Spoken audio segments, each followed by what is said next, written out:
Now at 10, a type of closure for a case we've been following for 3 years. As Joseph Duncan hears his fate. Good evening, I'm TJ Nelson. Dana and Kirsten have the night off. Joseph Duncan has been sentenced to death for the 2005 kidnapping, torture, and murder of a northern Idaho boy. It took a federal jury just 3 hours to reach the unanimous verdict. The former Fargo man only smiled as the verdict was passed to the judge. Tonight, a family member of one of Duncan's victims speaks out.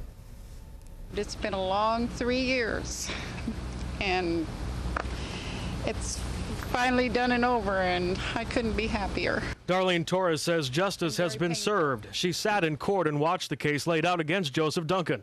A gruesome tale from May 2005 of how Duncan kidnapped her little grandson Dylan Groney and his sister Shasta after killing their older brother, mother, and her boyfriend by beating them to death.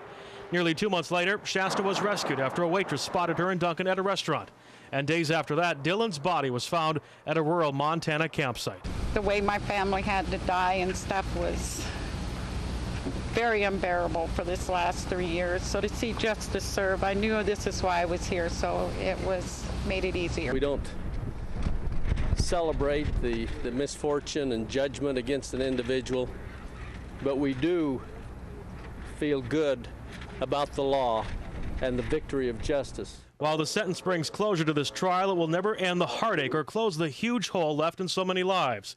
It will never make holidays, the first day of school, or Dylan's birthday easier to bear. There's nothing that's going to relieve that. There's nothing they can do to him that's ever going to relieve that. Through journal entries and letters, Duncan has said several times he wants to die. Today, his wish is closer to coming true. And Duncan may now be brought to California to face a murder charge for the 1997 killing of 10-year-old Anthony Martinez.